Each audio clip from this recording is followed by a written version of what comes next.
Hey Narwhals, I'm your host Luke Narwhal, and welcome back to another weight loss video. Hope you enjoy. I don't have a food problem, I have an emotional regulation problem. Food is my painkiller. Okay, so I do have a food problem, but after a year in therapy, I'm realizing that it's not really about the food. For the most part, I do the right thing with food. I know how to count calories, I know what kinds of foods to buy. I like healthy foods, I get a lot of exercise. But despite all this, I can have a fridge full of healthy food and still order a food to binge off of Uber Eats. Food is one of the few things that soothes me and brings me pleasure when I feel lonely, depressed, or stressed. It's really as simple as I feel bad and I eat to feel better. It has taken me years just to realize this. Obviously, this is not a revolutionary concept, but I never thought it applied to me. I thought I just had the problems committing or just wasn't being consistent enough to develop the right habits. And that's not entirely wrong. Anyway, this realization was liberating in one sense, because it allowed me to acknowledge that I have all the building blocks I need to build a healthy relationship with food. I know what I need to do. The reason I have failed is because the root problem isn't my relationship with food, but my relationship to the underlying discomfort and my current inability to cope with those feelings in healthier ways. This is going to be hard to change because I've always used food for comfort. If I am experiencing pain, food is a painkiller, but it will come back and make me feel twice as worse when I'm done. And really, I don't think it's 100% wrong to use food to feel good. We're going to naturally feel things when we eat, and in moderation, it's okay to enjoy eating, as long as it's not our sole coping mechanism and we're not wreaking havoc on our lives. Like, it's okay to have a bad day and get some ice cream to feel better, as long as you know that's what you're doing and you decide to do it. It's not great if you're doing it every day though. All of this being said, I'm still trying to learn strategies to cope with these negative feelings that aren't food. I'm trying exercise, meditation, distraction, and all the standard tools. I would love to hear what strategies you've used or that you've experienced with a similar relationship with food. Good luck with this. I'm a bored and an emotional eater. Happy, sad, angry, confused, nonplussed, ambivalent, etc. It's the hardest thing sometimes to not eat when you're not hungry. Any advice? I'm an emotional eater as well. Interrupt your habit loop around emotional eating. The loop goes like this. Triggering event leads to action, leads to reward.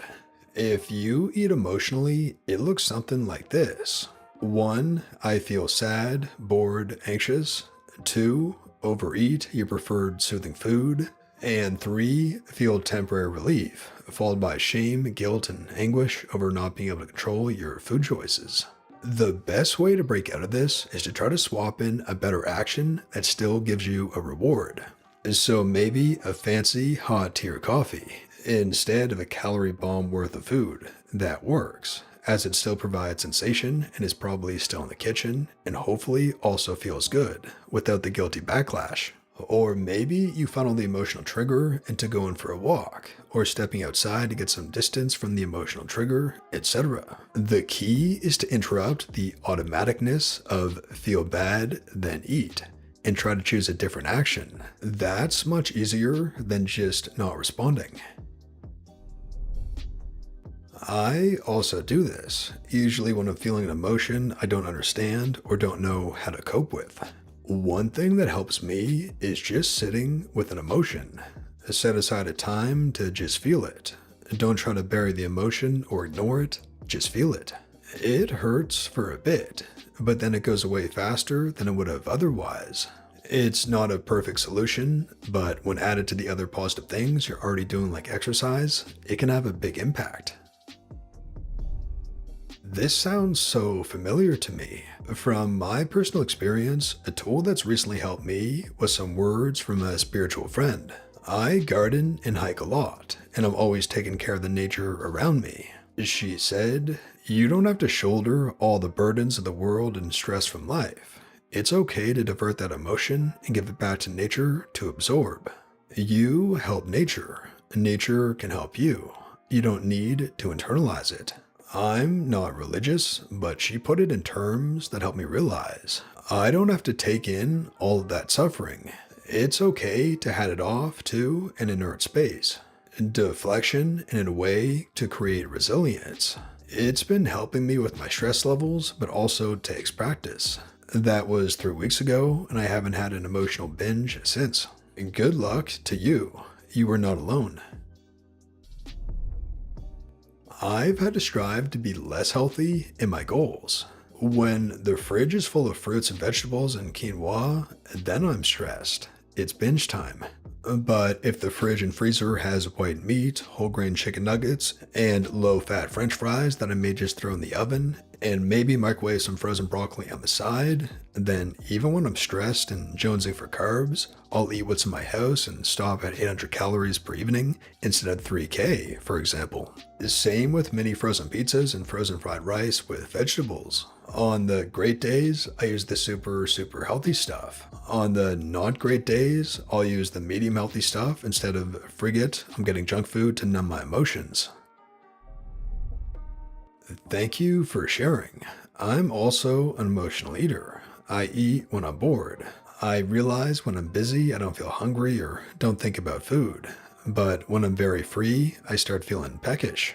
I'm also a food as a reward person.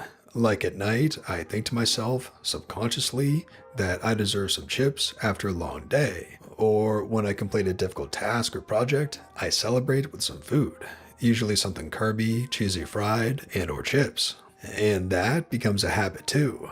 I keep craving for snacks at night because that's when I unwind after a long day. It's so hard to break these habits. If anyone has found good alternative distractions, please share. I found that I don't consider exercise as a treat, nor is a TV show sufficiently distracting enough. Oh, how I relate to your post. As my therapist says, food has been my source of comfort for so long, so it's going to take some time to develop other coping mechanisms. And you're right, sometimes it's okay to eat emotionally. You have to just keep it in check.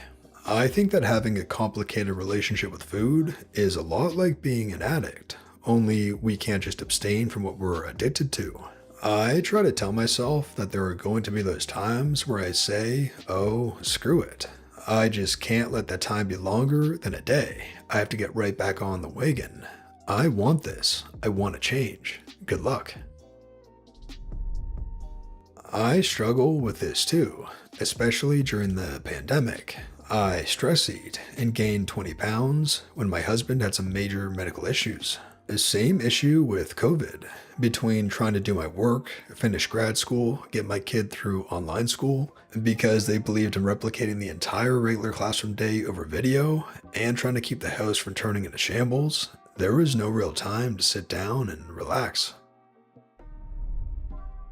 So this strategy worked for me, but I acknowledge it only works because I'm privileged enough to be middle class. But if you can, when you need to drown your emotions in food, change your language from comfort food to luxury food. When we think of comfort food, we reach for mac and cheese or fries. But when we think of luxurious food, that looks more like pomegranate, truffle oil, red wine, poached pears, chèvre, oysters, etc. I promise they will bring the treat yourself vibes that you need. There are still cheap options here too. Strawberries dipped in melted dark chocolate is affordable, and so is toasted whole grain pita with garlic infused olive oil and tuca. Look out for things on sale, or if possible, local farmers markets or ethnic supermarkets. I did this too, and now I started running. If I'm stressed after a day of work, I don't grab chips and sit in front of the TV, I lace my shoes and go for a run. It helps way more, and after the run, I'm happy. After a binge in front of the TV, I'm still stressed and bloated. It took me about 6 weeks to get used to running and not grabbing a chips or sweets, and then I'm angry. Also, my mood is way better and I shit way less on my kid and husband. Food has lately been my coping for my guilt and my stress. I have this giving up mentality. I'm still trying to work on it and having a hard time quitting the talk, but no action on trying to get better.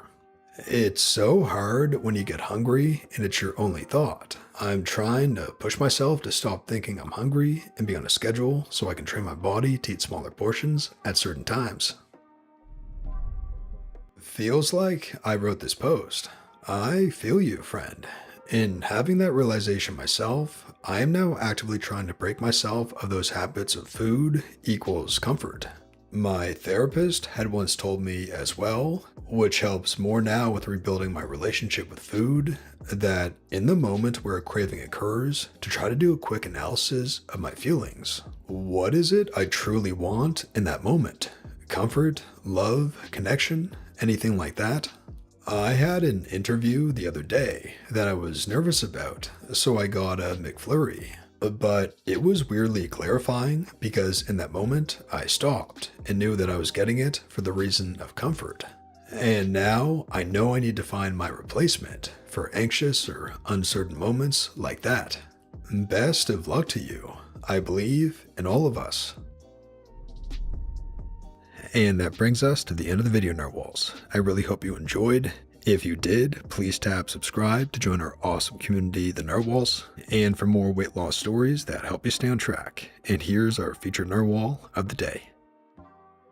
Just recently hit my first major weight loss goal that I set back in January. Lost 62 pounds, a year between pictures.